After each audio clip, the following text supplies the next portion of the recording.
चित्रकूट जो अपना खाता खोलेंगे ये सही है। जो लोग मान्यता जिनकी नहीं है कि हाँ क्या होता कुछ नहीं होता, वो गलत मानते हैं। प्रमाण है इसका, यम है, यम देवता है, यमराज है, नरक है, स्वर्ग है, हमारे पास पुस्तक है, आप आपको दिखाएं, सब प्रमाण लिखा हुआ है। जो लोग मर के फिर जिंदा हो गए हैं या जिनकी पुनरावृत्ति आती है, जिनको याद रहता है, वो सब बताते हैं पूरी बात। हमके तो ऐसे लोगों से परिचय भी हुआ है, हम गए हैं, जो लोग मर करके जी उठे हैं, उनसे वार्तालाप हुई तो बताते हैं, पूरी बात बताते हैं। और ऐसा नहीं है, ऐसा नहीं है, हिंदुस्तान और हिंदुस्तान के बाहर पश्चिम में भी जो लोग मर के लौटे एक ही बात बताते, जो हिंदुस्तान वाला बताता है वही वो इंग्लैंड वाला भी बताता है कि यही हमने देखा। अगर अलग अलग देखते पता चलता कि भाई चलो गलत बताते हैं कोई, लेकिन जब एक ही बात सारे संसार वाले बताते हैं, इसके माने सही है। स्वर्ग भोग और नरक भोग दोनों सही है, और ये सब कर्मों के ऊपर आधारित है। जैसे कर्म होंगे वैसा भोग मिलेगा। अगर पुण्य कर्म है तो स्वर्ग मिलेगा, जब पुण्य क्षीण हो जाएंगे तब फिर जन्म मिलेगा। तो कहा है कबीर, सुनो भाई साधो, संग चली वही सूखी लकड़ियां। सब कुछ इकट्ठा किया लेकिन कुछ नहीं संगे, उस सूखी लकड़ियां साथ जाती। लेकिन दो चीजें और साथ जाती हैं। पिछली बार हम कह रहे थे कि दो चीजें और साथ जाती हैं। आदमी जब ये शरीर छोड़ता है या शरीर छूटता है, कई बार हमने कहा कि ये संसार अगर आप नहीं छोड़ोगे तब भी छूट जाएगा। संसार अगर आप न छोड़ोगे तब भी छूट जाएगा। हम पकड़े हुए संसार को और नहीं छोड़ेंगे, ऐसा नहीं हो सकता, छूट जाएगा। छूट सकता है, ये परिवर्तनशील संसार है, यहाँ कोई रहा नहीं, आज तक छूट जाएगा, शर्तिया छूट जाएगा। आप संसार नहीं छोड़, संसार आपको छोड़ देगा। अगर हम संसार को न छोड़ेंगे तो संसार हमको छोड़ देगा। बहरहाल छूटना है हर हालत से। और जितनी सामग्री यहीं की है, यहीं मिली है, यहीं छूट जाएगी। लेके नहीं आए थे, यहीं थी, यहीं मिली है। और मिली हुई सामग्री कभी अपनी होती नहीं, मिली सामग्री कभी अपनी नहीं होती। तो मिली है हमको यहाँ आकर के प्रारब्धानुसार, यही मिली, यही छूट जाएगी, अपनी नहीं है। हाँ अपनी मान रहे हैं, वही में था कि इंच लेकर नापते हैं भाई, कि इतनी जमीन तुम्हारी, इतनी जमीन तुम्हारी, इतना महल हमारा, इतना महल तुम्हारा, ये फीता लेकर नापते हैं। एक एक इंच जमीन के लिए कत्ल हो जाते हैं, और कत्ल होने के बाद उनको क्या सजा मिलती है उनको नहीं मालूम। जिस एक इंच जमीन के लिए तुमने ये हरकतें की हैं, उनका भोग क्या होगा उनको नहीं मालूम। हमारे पुरोहित पंडित कथा वार्ता कहने जाते हैं, हमारे धर्म गुरु शंकराचार्य जी महाराज गद्दी पर बैठे हैं, चांवर हिले जा रहे हैं, सोने की वो सब है, लेकिन कभी बताने किसी को नहीं जाते कि देखो ऐसे कर्म न करो। राजसी ठाट से रह रहे हैं महंत लोग, जिनकी स्थापना इसलिए हुई थी कि जाओ संसार को बताओ क्या है, महंत है। शंकराचार्य हैं, 1001 रुपया दो तो आपके घर आएंगे और खा पी के चले जाएंगे, पैर पुजुआएंगे ऊपर से। अरे तुम नहीं जाते, तुम्हारे शिष्य भेजो, गांव गांव घर घर भेजो, अपनी संस्कृति को समझाओ, बताओ। आज शंकराचार्य ने इसीलिए 4 गद्दियां चारों तरफ स्थापित कर दी थी कि भाई संसार को समझाओ, बताओ, उनका अपना धर्म समझाओ, बताओ। कोई नहीं समझाता बताता। पुरोहित पंडित हमारे जो कथा वार्ता कहते हैं, कई बार हमने कहा सत्यनारायण कथा सब कहते हैं, लेकिन सत्य के कोई पाले नहीं, कहीं दूर तक कोसों सत्य से कोई रास्ते नहीं रहता, सुबह झूठ बोलना शुरू कर देते हैं। नाम है कथा सत्यनारायण की, सुबह जो सुनते हैं वो भी झूठ बोलते हैं, सुबह से जो सुनाते हैं वो भी सुबह झूठ बोलते हैं। ऐसे साधन का क्या फायदा? परंपरा निभाओ। अरे भाई तुम आधे दिन सच बोलो। सांच बराबर तप नहीं, झूठ बराबर पाप, जाके हृदय सांच है ताके हृदय आप। सत्य ही परमात्मा है, परमात्मा ही सत्य है, सत्य के अलावा कुछ नहीं इस दुनिया में। लेकिन क्या है, परंपरा सत्यनारायण कथा सुनना और सुन लेंगे, मन कहीं और है, तन कहीं और है, बुद्धि कहीं और है, कथा सत्यनारायण सुनी जा रही, सुबह से झूठ बोल रहे हैं। कोई नहीं समझाता, हमारे पंडित पुरोहित, उनको तो मिलना नहीं होगा, और मालूम होगा तो कहते नहीं, कोई सुनने तैयार नहीं कि भाई आजकल इतना पाप कर्म कैसे बढ़ा हुआ है, कलयुग में जो भ्रष्टाचार क्यों बढ़ा हुआ है, इसलिए बढ़ा हुआ है। कोई समझाने वाला नहीं, कोई बताने वाला नहीं, कोई विज्ञान नहीं समझाने वाला।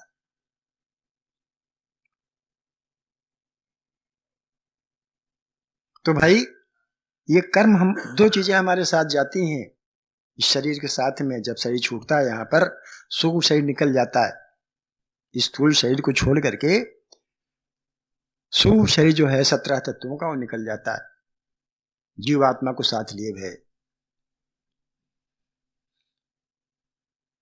वही फिर जन्म लेता है जाकर के कर्मों के हिसाब से। और दूसरी चीज साथ जाती है क्या? ज्ञान। दो चीजें हमेशा साथ जाएंगी। संसार सामग्री तो यही रह जाएगा, जो कुछ कमाया है पाप या पुण्य वो जाएगा, और जो कुछ वस्तु रूप में कमाया वही रह जाएगा, चाहे रुपया, चाहे पैसा, चाहे स्त्री, चाहे पुत्र। जितनी सात चीजें हमने गिनाई नहीं संसार की, सब यही रह जाती, कोई साथ नहीं जाता। जाता क्या है? धर्म। इसको ही धर्म बोल। जितने कर्म किए हमने वो धर्म के, वही साथ जाता है। हमने उदाहरण दिया था ना कि जब रामचंद्र जी वन को जाने लगे, जैसे लोग जब जाते हैं बाहर तो कोई कुछ बांध देता है, कोई सतुआ बांध लेता है, कोई चवेना बांध लेता है, कुछ बांध लेता है। वन जंगल जब जाने लगे तो क्या दिया जाए? तो माता कौशल्या ने कहा धर्म तुम्हारे साथ।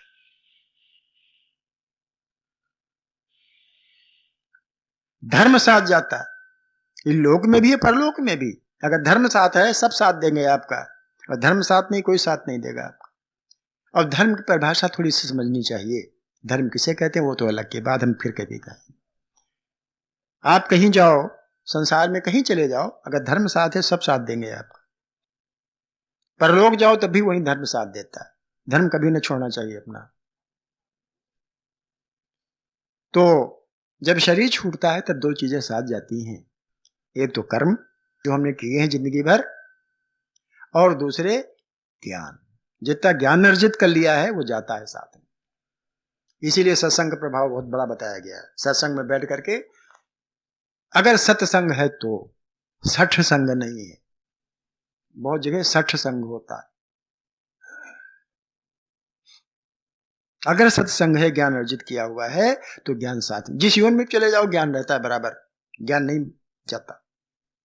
हमने कई उदाहरण दिए आपको कि चाहे जिस योन में चले जाओ ज्ञान साथ में रहता है, कर्म साथ में रहते हैं। हमने कुत्ते की योन बताया था ना, कुत्ते में चले गए, एक कुत्ता जो है वो बिस्टा खा रहा है, दूसरा उसी का भाई गद्दी बैठा जो जलेबी खा रहा है। कर्म। ये तो हमने उदाहरण दिए। एक एक पक्षी है, वो पेड़ पर बेचारा धूप और गर्मी और बरसात सह रहा है, एक पक्षी घर में आराम कर रहा है, सब चीज उसको मुहैया है। पक्षी की बात बता रहा, तमाम ऐसी चीजें कर्म हिसाब से कर। ज्ञान, और ज्ञान भी बराबर बना रहता है, ज्ञान जाता नहीं कहीं। हमारे यहाँ कुत्ता था देहात में जहां हम रहते, जहां, तो वो मंगलवार को खाना नहीं खाता था, कितना दो नहीं खाएगा, और जाके तालाब में नहाता था। कच्चा तालाब बना तो वहां जाके नहाता था, मंगल को खाना नहीं खाता था। यूं उन कुत्ते को मिल गए किसी तरह से, कर्म को छूटे, कुछ चूके कर्मों में, कोई साधक, और जाके वो कुत्ता यूं श्वान यून में चला गया। तो हमारे ऐसे बहुत, एक उदाहरण बहुत से उदाहरण है। तो उससे मतलब ये होता है कि कर्म साथ जाते हैं और ज्ञान साथ जाता है। इसीलिए हम कहते हैं बराबर, फिर वही सूत्र जो हमने पहले आपको दिया था कि करने में सावधानी और होने में प्रसन्नता। जो हो रहा है उसमें प्रसन्न रहो, हाय हाय मत करो, क्योंकि उसको आप कुछ बना नहीं पाओगे। जो हो रहा है उसमें आप टांग नहीं अड़ा पाओगे, टांग अड़ा तो टांग टूट जाएगी, क्योंकि भगवान कर रहा है, हम आप नहीं कर रहे हैं।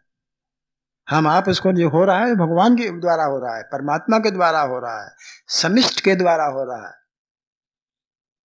उसमें हम टांग उड़ाएंगे, हमारी टांग टूट जाएगी। जो हो रहा है उसमें प्रसन्न हो, जो हो रहा है सब ठीक हो रहा है।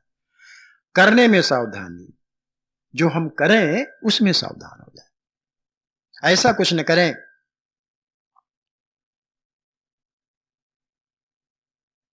कि लोग दूसरे लोग देखें दादो तो क्या कष्ट पा रहा है।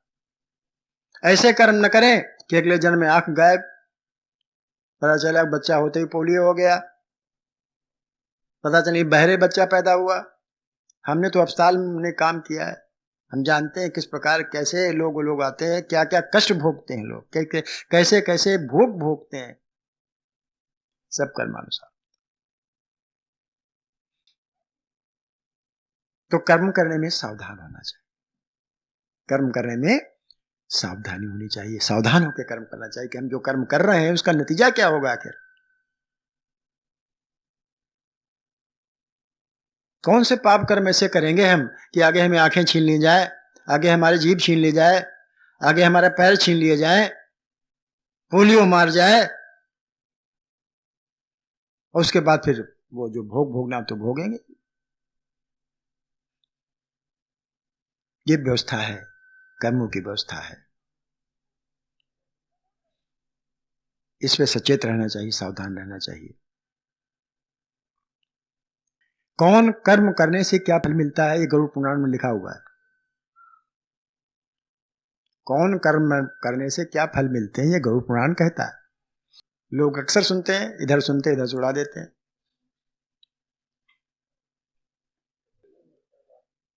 लोग सुनते हैं, बात नहीं है, सुनते हैं, लेकिन वही परंपरा सुनने की, अपना इधर सुन रहे हैं, काम भी हो रहा है, सुन रहे हैं, गरुड़ पुराण सुन रहे हैं, खत्म, इधर सिरा इधर उड़ा दिए।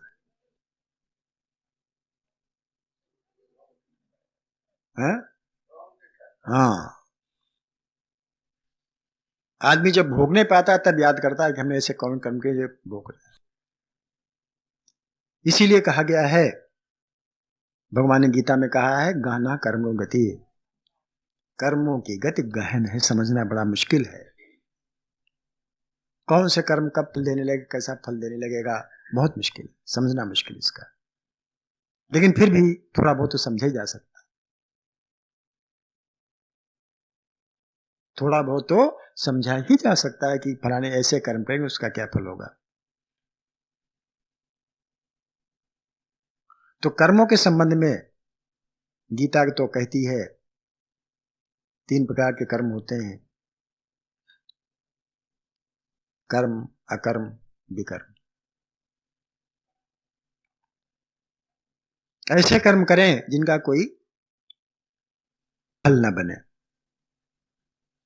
जब फल नहीं बनेगा तो भोग नहीं बनेगा। गीता ने बहुत अच्छा समझाया हुआ है, बहुत अच्छा कहा है भगवान ने। अब क्योंकि भगवान की वाणी है तो असत्य से हो नहीं सकती, स्वयं भगवान ने कहा है अपने मन से, मुख से मुखारबिंद से कहा है, उसको सुनना चाहिए, समझना चाहिए कि कौन से ऐसे हम कर्म करें। कर्मों की पूरी व्याख्या, पूरे पूरे अध्याय, 3-4 अध्याय कर्म पर ही उन्होंने कहे। अब चूंकि वो व्याख्या जो गीता में लिखी रहती है वो बहुत थोड़ी होती है, एक एक श्लोक की व्याख्या अगर की जाए महीनों लगेंगे, एक दिन में नहीं हो सकता। जिस प्रकार की हमारी रामचरितमानस की चौपाइयां हैं, एक एक चौपाई जिसका अर्थ हम साधारणतः समझ लेते हैं उसका अर्थ नहीं होता। हनुमान चालीसा का आप मामूली समझते हैं, हमको हनुमान चालीसा समझाने में साल भर लगा, साल भर हनुमान चालीसा समझाने में लगा मेरे भाई साहब को, तब उनकी समझ में हनुमान चालीसा क्या है।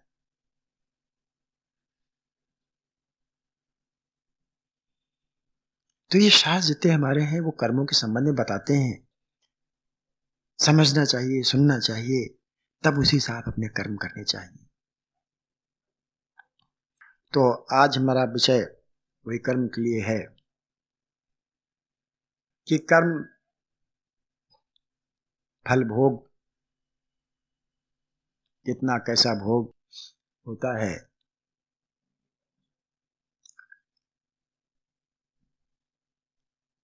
गोस्वामी जी ने लिखा कि और करे अपराध को, और करे अपराध को, अपराध कोई और करे और पाओ कोई भोग। अपराध कोई करे उसका भोग कोई और करे। अति विचित्र भगवंत गति को जग जाने जोग, ये गोस्वामी जी ने लिखा। अर्थात कर्म जो हम करते हैं वो हम भी उसका फल नहीं उठाते हैं, हमारे संपर्क में जितने लोग आते हैं वो भी उनका फल उठाते हैं, भोग करते हैं। माता पिता भाई पति पत्नी यहां तक कि राजा शासक और गुरु भी।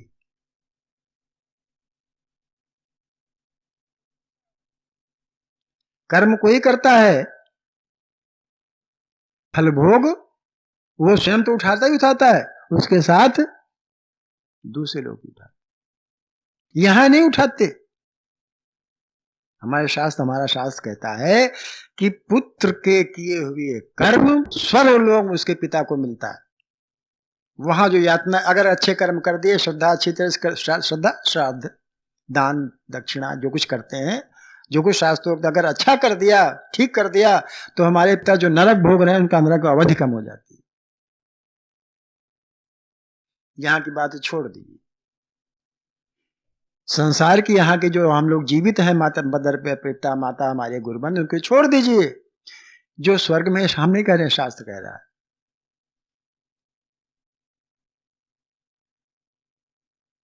जो पितृलोक में हमारे पिता पितृ हैं, हमारे पितर हैं, तो पुत्र के जो कर्म हैं वो उनको,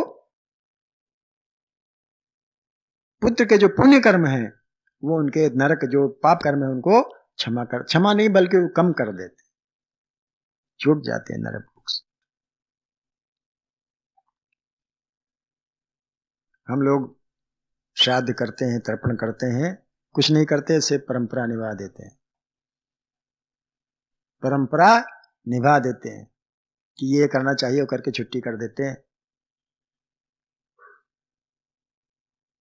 वो तो मृत्यु विज्ञान हमने आप बताएंगे भी कहानी, हमने मृत्यु विज्ञान और देह विज्ञान, ये दो बाकी भी कहने का कि मरने के ये देह और जो देह दूसरी देह मिल जाती है जिसे यातना देह बोलते हैं, वो कैसे मिलती है और कब मिलती है और कैसे उसका अवसान होता है, आगे की विज्ञान, देह विज्ञान, मृत्यु विज्ञान अभी बाकी है। कर्म जो हम करते हैं, अभी संसार में देख लीजिए, आप परलोक छोड़ दीजिए, दूसरे लोग छोड़ दीजिए, अपने छोड़ दीजिए, अपना देखिए। अब आप कोई अच्छा काम करते हैं तो कहते हैं भाई तो फलाने के लड़के, यही नाम हो जाता, कहते नहीं कहते। अगर आप कोई ऐसा कर्म करते हैं, अरे फलाने का लड़का देखो ये था, वो हो गया, ऐसा था, ऐसा हो गया, यही फल भोग मिल रहा। ये तो पिता का नाम उजागर करते हुए पिता का नाम डुबो देते। संसार में ही देख लो, पिता पुत्र कोई अपराध कर देता है, पकड़े जाते हैं पिता और संबंधी, पेपर में रोज पढ़ते होंगे। वो कौन रहा? अगर कोई कर्म ऐसा किसी लड़के ने कर दिया और गायब हो गया कर करके, पुलिस जाती पकड़ती माता पिता को, दंड देती है उनको। बताओ, किया कर्म लड़के ने और दंड भोग रहा है कौन? माता पिता। गुरु फल भोगता, शिष्य के कर्मों का फल गुरु भोगता है। कुछ लोग भाई, अगर रामकृष्ण परमहंस का नाम कम लोग जानते हैं, स्वामी विवेकानंद का लोग नाम ज्यादा जानते हैं देश विदेश में। क्यों भाई? है ऐसा कि नहीं ऐसा? अभी हमारे सामने एक घटना घट गई।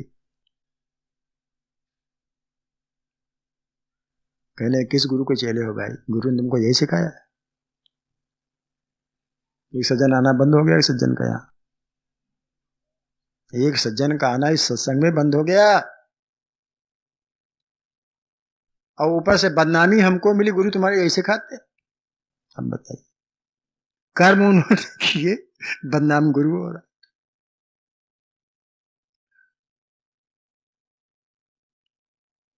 है। कैसी बात नहीं है? करता कर्म को करे, अब गोस्वामी जी लिखा नहीं, करे अपराध कोई दूसरा करता है और फल दूसरा पाता है।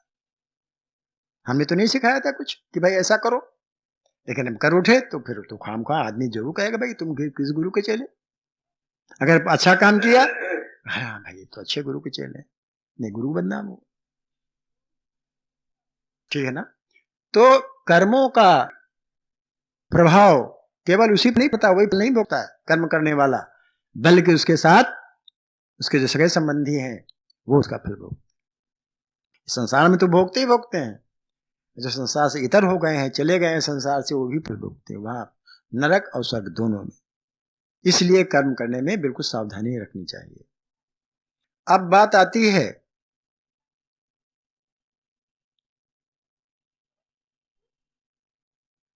कि कर्म का भोग कब, कितना, कैसे, कहां मिलता है। फल, भोग, जिसे फल कहो या भोग कहो, कोई बात नहीं। हमने जो कर्म किए, अब आपको हम बता दें, तब यहां तब अच्छी से समझ में आएगा। एक होते हैं संचित कर्म, एक होते हैं प्रारब्ध कर्म, और एक होते हैं क्रियामाण कर्म।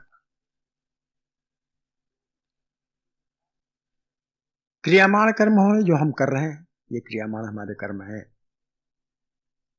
और ये सब कर्म जो है ये संचित हो रहे हैं, इकट्ठा हो रहे हैं। पिछली बार हम कह चुके हैं, फिर कह देते हैं से याद हो जाए। हम इसलिए रिपीट करते हैं, इसलिए समझे नहीं रिपीट करते हैं, हम इसलिए बार बार उस कहते हैं उस बात को कि अगर आप कहीं विस्मित हो गए हो तो उस फिर तरोताजा कर लें आप उस बात को। हम इसलिए रिपीट नहीं करते कि हमको इतने आता दूसरा नहीं आता। भगवान कहे हमें आता ही बहुत कम है, ज्यादा नहीं आता, थोड़ा बहुत जो आप लोगों ने दिया वही आता है। लेकिन जितना आता है वो तो हम इसलिए बार बार कह देते हैं कि फिर तरोताजा वो बात हो जाए कि जो कुछ कर्म हम कर रहे हैं, दिन प्रतिदिन के जितने कर्म हैं वो हमारे सब सूक्ष्म शरीर में चिपके हुए हैं। अणु है, परमाणु, कर्माणु जिसे बोलते हैं। जैसे परमाणु होता है ना, वैसे कर्माणु होते हैं। जो कुछ कर्म कर रहे हैं वो हमारे जो सूक्ष्म शरीर है, 17 तत्वों को बना हुआ। कौन 17 तत्व है? 5 कर्मेंद्री, 5 ज्ञानेंद्री, 5 प्राण, 15 हो गए, मन और बुद्धि। ये 17 तत्वों का सूक्ष्म शरीर होता है। ये सूक्ष्म इंद्रियां होती हैं। ये तो बाह्य गोलक हैं सब, आंख का गोलक, नाक का गोलक, मुंह का गोलक, ये ऊपरी इंद्रियां हैं। इसके अंदर जो है सूक्ष्म इंद्रियां उन्हें कहते हैं। जो शरीर जब छूटता है तो स्थूल शरीर यहीं पड़ा रह जाता है जिसमें पृथ्वी तत्व होता है, और बाकी सूक्ष्म शरीर बाहर निकल जाता है। उस सूक्ष्म शरीर में कर्मों के अणु चिपके होते हैं। जितने भी जिंदगी भर हमने कर्म किए हैं उनके अणु उसमें चिपके होते हैं। वही नियामक हैं इसके हमारे अगले जीवन में, कि किस परिवार में जन्म लेना है, किस समाज में जन्म लेना है, किस देश में जन्म लेना है, किन परिस्थितियों में जन्म लेना है, किन ग्रह स्थितियों में जन्म लेना है, ये हमारे कर्म ही डिसाइड करते हैं। जो हम कर्म कर रहे हैं ये हमारा अगला जन्म बना रहे हैं। किस योन में जाएंगे, किस समाज में जाएंगे, किस परिवार में जाएंगे, किस देश में जाएंगे, किन परिस्थितियों में जाएंगे, ये जो हम कर्म कर रहे हैं दिन प्रतिदिन के, ये तो हम तो औंधे मुंह से कहे चले जा रहे हैं। लेकिन ये नहीं जानते कि यही कर्म हमारे आगे के जन्म निर्धारित कर रहे हैं कि हमें क्या कौन सा शरीर मिलेगा, कौन सी योन मिलेगी। पशु में बनेंगे, पक्षी में बनेंगे, तिर्यक योनि में जाएंगे, कीट पतंग बनेंगे, काओ कितने दिन रहेंगे उन योनियों में। ये हमारे आज के कर्म निर्धारित कर रहा है। कभी कभी ऐसा होता है कि एक योनि में कई कई जन्म बीत जाते हैं। एक योनि में कई जन्म लेने पड़ते हैं कर्मानुसार।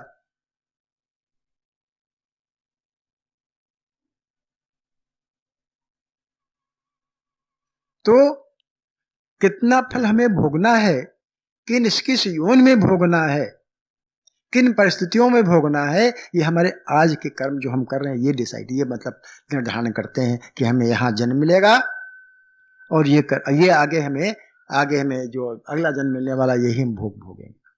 तो सावधानी। और कितना भोगेंगे?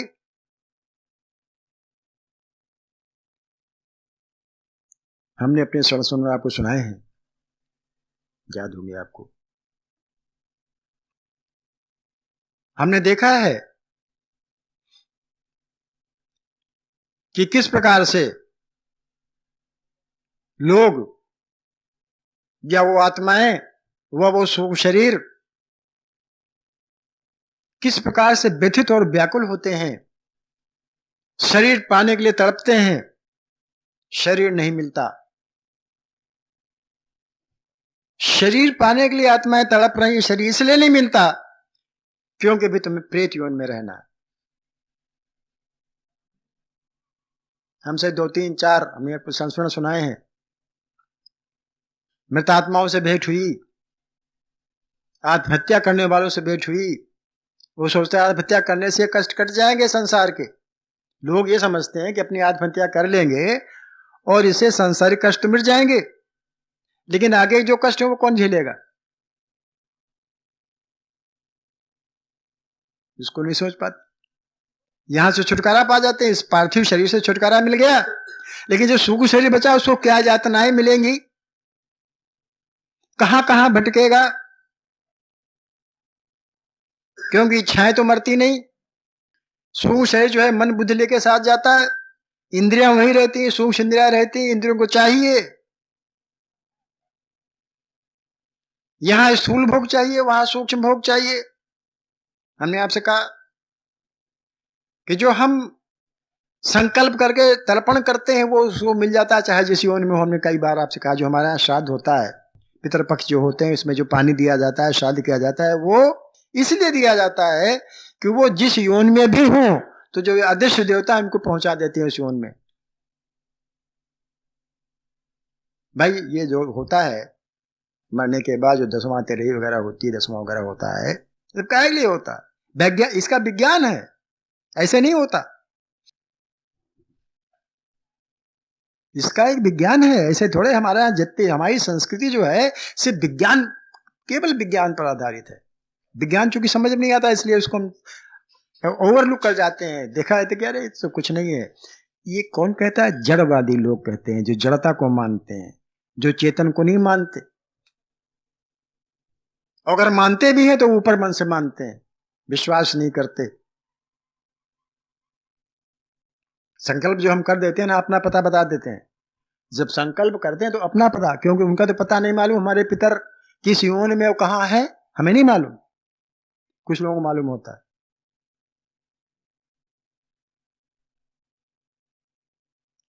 तो अपना पता बता देते हैं कि हम फलाने, संकल्प आप पढ़ते नहीं, विष्णु विष्णु हो क्या, वो अपना पता बता देते हैं कि हम यहां से बोल रहे हैं, लखनऊ से बोल रहे हैं, इस मोहल्ले से बोल रहे हैं, इस युग से बोल रहे हैं, इस काल से बोल रहे हैं, इस संवत्सर से बोल रहे हैं, इस महीने से बोल रहे हैं, इस तिथि से बोल रहे हैं, दिन से बोल रहे हैं। हम फलाने फलाने बोल रहे हैं और उसके संकल्प करके